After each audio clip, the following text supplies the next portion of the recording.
জেলায় জেলায় চলছে এসআইআর শুনানি। একে কেন্দ্র করে বিভিন্ন জায়গা থেকে নানান উত্তেজনার খবর উঠে আসছে। এবার খবর এলো মালদা থেকে। ওই জেলার হরিশ্চন্দ্রপুর ১ নম্বর ব্লকে শুনানিতে এসে হয়রানি হয়েছে সাধারণ মানুষ। এর ফলে শুনানি চলাকালীন ব্যাপক উত্তেজনার সৃষ্টি হয়। পুলিশের বিরুদ্ধে অভিযোগ তুলতে দেখা গেল মালদা জেলার পরিষদের তৃণমূল সদস্য মর্জিনা খাতুনকে। পুলিশকে ঘিরে বিক্ষোভ দেখায় জনতার ক্ষোভের মুখে মালদার হরিশ্চন্দ্রপুর থানার পুলিশ।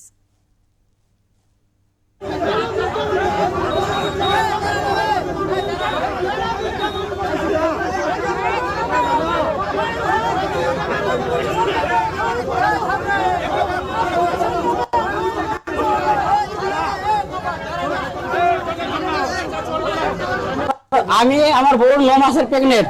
আমার বউ লাইনে দাঁড়াতে পারে না ভিড়ের জন্যই। আমি লাইনে দাঁড়াইছিলাম। লাইনে দাঁড়ার পরে একটা সিভিল পুলিশ আসলো, আমাকে ঢেকে বের। আমি বললাম স্যার সবাইকে বের করো।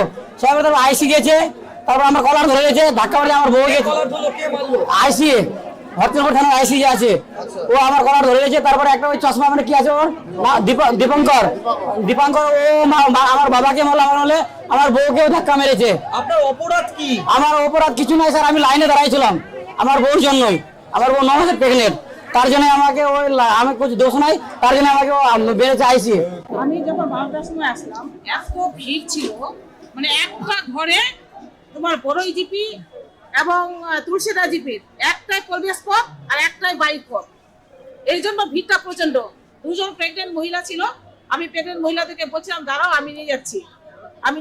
এত ভিড় ছিল, ভিড়ের ঠেলায় ওদেরকে আমি সাইডে করে রাখলাম। ওর বর যে কথা দিয়ে আপনাকে দিল বাইকটা দিল, ওর বর বললো যে দিদি আমি 9 মাসে আমার বউ প্রেগনেন্ট আছে, আমি নিয়ে যাচ্ছি। আমি বললাম দাঁড়াও একটু। তাই তো আমি ওদের থেকে এখানে এসেছি, তাই তো দেখলাম যে প্রচন্ড হারে মানে গন্ডগোল। যে গন্ডগোলটা হয়েছে এটা আশা করিনি। যে সিভিক একজন, আমি সিভিককে আমি দেখলাম, সিভিক যেভাবে মানে করেছে এটা কিন্তু আমরা আশা করিনি। পুলিশ কি সিভিক কি লাঠি মেরেছে? হ্যাঁ, এটা লাঠি মেরেছে। ওরাই বলছে, আমি লাঠি মারতে দেখিনি, কিন্তু ওরাই বলছে ওই প্রেগনেন্ট মহিলাকে লাঠি মেরেছে একজন মহিলা। আর ওর শ্বশুর এবং ওর যে আছে স্বামী আছে, স্বামীকে কিন্তু প্রচন্ড মেরেছে। আমি দেখেছি কলার ধরতে নিয়ে এসছে। তারপরে ওরা গাড়িতে উঠেছিল, আমি ঢুকলাম ওখানে। ঢুকে আমি তো কথা বলছিলাম, কথা বলে ওরা কিন্তু নামছিল। নামার পরে আপনি তো দেখতে পাচ্ছেন পাবলিক যা উত্তেজিত। পুলিশের উচিত ছিল তাদেরকে লাইনটা কন্ট্রোল করে দেওয়া, কিন্তু এইভাবে যে গন্ডগোল হবে এটা ভাবতে পারিনি, আশা করতে পারিনি।